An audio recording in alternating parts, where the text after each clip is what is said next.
Tu casa cuenta tus secretos más profundos. Y no estoy hablando del estilo de decoración que elegís o los colores que elegís, sino de los deseos ocultos detrás de esas elecciones. Stephen Reis, un psicólogo norteamericano que desarrolló la psicología ambiental, dice que cada persona es movida por una combinación única de 16 deseos básicos. Y esos deseos básicos que todos tenemos y que de forma consciente o inconsciente expresamos hacia el exterior se reflejan en nuestro ambiente. ¿Eso qué significa? Que no solo tu casa habla de vos, sino que vos podés entender a otras personas conociendo su casa. Yo soy Clary Pereira, soy arquitecta, educadora parental y madre de 2 niños y en este canal te ayudo a vivir en paz con tu casa. Y hoy te quiero mostrar cómo esos deseos se pueden expresar a través de la decoración de tu casa, logrando un ambiente donde te sientas bien. Para que este video no se volviera eterno, agrupé esos 16 deseos en categorías. Entonces te voy a hablar de cada categoría y cómo eso, porque ¿qué pasa con el ambiente, no? El ambiente habla de vos de forma inconsciente, o sea, expresamos de forma inconsciente lo que creemos, en lo que deseamos a través de las decisiones que tomamos en nuestra casa, pero eso también puede ser absolutamente consciente y a propósito. O sea, realmente puedo hacer que el ambiente me ayude a alcanzar las cosas que quiero, los deseos que tengo. Van a ser entonces en total 5 grupos y el primer grupo son los deseos de conexión. ¿Cuáles son los deseos que entran dentro de estos deseos de conexión? El deseo de pertenecer, o sea, ser aceptado en un grupo, el deseo de tener contacto social. Los humanos sobrevivimos en grupos, entonces el contacto social es sumamente importante para nosotros. Y el deseo de una familia, de un primer grupo de pertenencia en el cual realmente te sientas aceptado. O sea, todos los deseos de conexión son esos deseos que tienen que ver con tu relación con otros humanos. Entonces, ¿cómo eso se va a reflejar adentro de nuestra casa? Por supuesto, se va a reflejar en aquellos espacios que son los espacios de conexión, los espacios donde las personas se reúnen. ¿Dónde nos reunimos más? Bueno, en nuestro living o en nuestro comedor. ¿Qué va a representar esa unión? Lo que todos entendemos como espacios de compartir con otros. Por ejemplo, una mesa grande con muchas sillas, ¿no? Con, no sé, 4 por lo menos, pero 6, 8 sillas, donde te imaginas esa familia grandota, esas escenas que te dan esa conexión, ¿no? De mesa puesta. Las casas que cuentan con fotos familiares, por ejemplo, fotos de esos momentos compartidos. Y sobre todo los diseños que invitan a compartir, a ser parte de algo. Acá entra, por ejemplo, si uno de tus deseos principales es el de conexión con otras personas, de traer familiares, de traer amigos a tu casa, es importante que pienses los espacios como esos espacios de compartir. Entonces, no solo la mesa, que es el lugar de representación de la familia por excelencia dentro de una casa, pero también pensar un poco el living, ¿no? Hoy en día nosotros tendemos a que todos los muebles miren a la tele.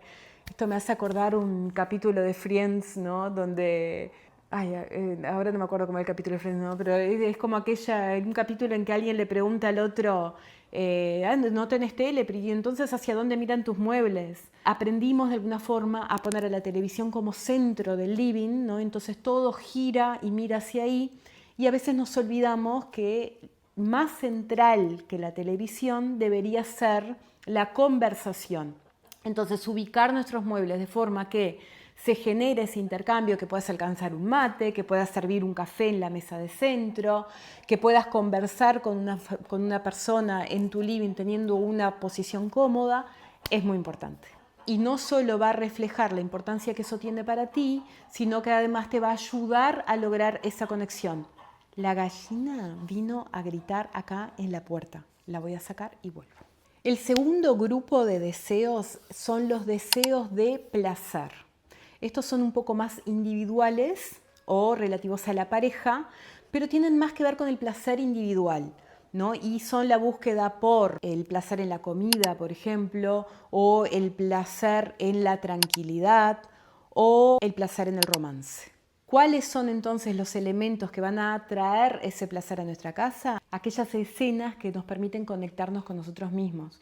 Por ejemplo, prender una velita aromática, tener una manta con una textura linda que te permite relajarte, esos sillones que te hacen acostarte, ¿no? Yo venía pensando en la vida, en personas que conozco que reflejan claramente esto en su casa. Y tengo una amiga que ella es muy de esos placeres de la vida mismo, ¿no? De la diaria, de lo cotidiano. Y es súper interesante ver cómo el sillón de su casa, por ejemplo, no es un sillón en el cual vos te sentás, es un sillón en el cual vos te acostás, es de esos que ponés tipo chaise longue, ¿no? Ponés las piernas para arriba y te imaginás ahí tirada con una taza de vino. De ese placer es del que hablo. Ella en su casa tiene, su esposo armó una mesa, ¿no? Para escuchar, para mezclar música y para escuchar vinilos. Entonces, esa búsqueda de esos momentos de placer tienen un deseo profundo que se refleja en su casa, pero que además su casa está armada para que ellos logren esos momentos. Entonces, vos también lo podés hacer en tu casa si sentís que eso es lo que te está moviendo ahora hacia la felicidad, o sea, si eso es lo que te transmite felicidad. El tercer grupo son los deseos de crecimiento personal o de desarrollo personal, que englobé en ese grupo los deseos de, por ejemplo, la independencia, el ejercicio físico, o sea, el trabajar tu cuerpo, y la búsqueda de poder. ¿Cuáles van a ser entonces las zonas de tu casa que van a reflejar esa búsqueda o que te van a llevar a esa búsqueda, la búsqueda de superarte? El rincón que preparás para hacer ejercicios, o tu escritorio, un escritorio ordenado, una pared donde tenés colgados, por ejemplo, tus diplomas, o un portarretrato arriba de tu escritorio con tus diplomas o tus logros.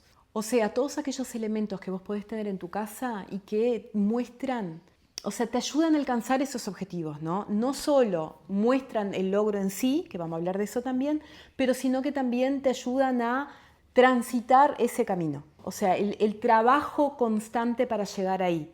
¿Qué es lo que se refleja, por ejemplo, en una persona que realmente hace ejercicio en su casa, que tiene la constancia, la voluntad, la fuerza, ¿no? El autocontrol de decirse a sí mismo, no, esto yo lo tengo que hacer, nadie me está obligando, quien lo hace, quien lo decide soy yo, y por eso preparo mi casa para eso.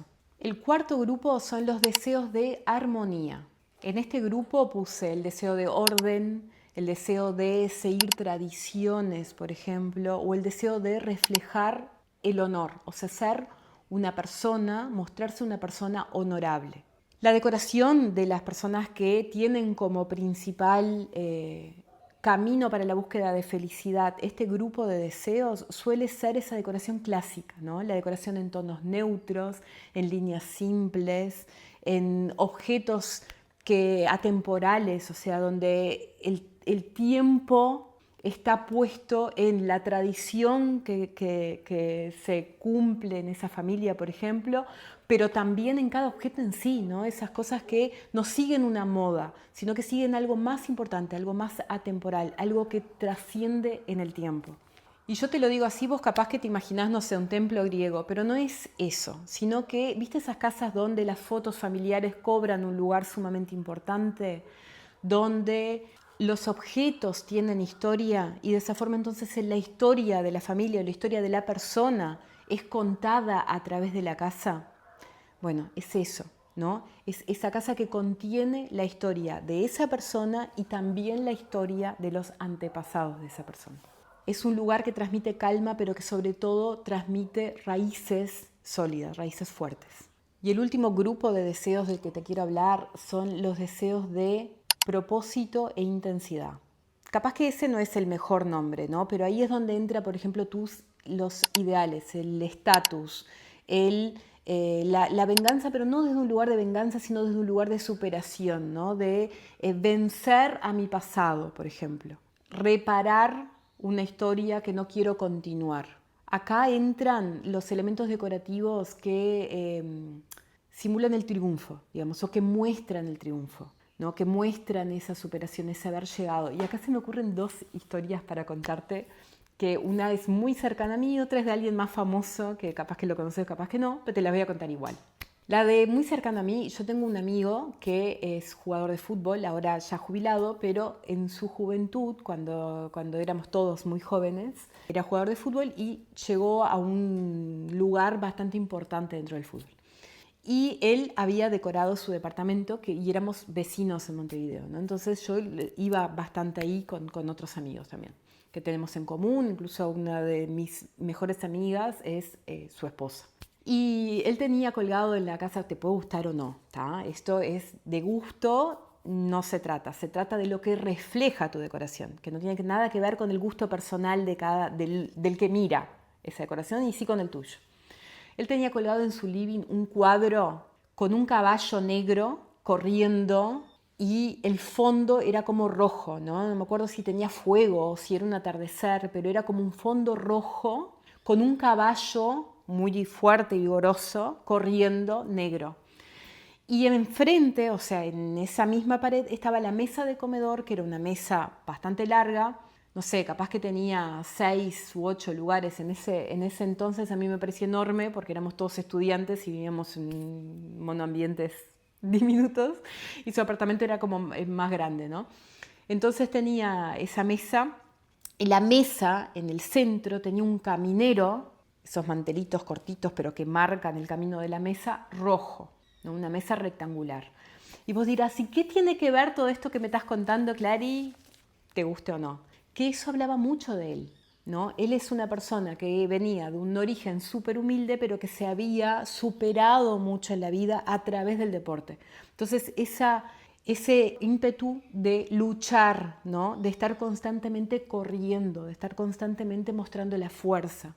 Y cómo para él era importante esa fuerza para reunir a las personas que él quería, ¿no? O sea, ayudaba a toda su familia, ayudaba a muchos de sus amigos también, o sea, no sé cuántas personas ayudó en ese trayecto de su carrera futbolística, pero créanme que fueron muchos. Y eso de forma absolutamente inconsciente, subconsciente, porque yo no creo que supiera de decoración y ni yo tampoco podía saber eso en ese momento, estaba arrancando la facultad, pero sí lo que me doy cuenta ahora es de que yo decía, cualquiera, colgar el cuadro del caballo, pero ahora me doy cuenta que ese caballo reflejaba absolutamente su personalidad.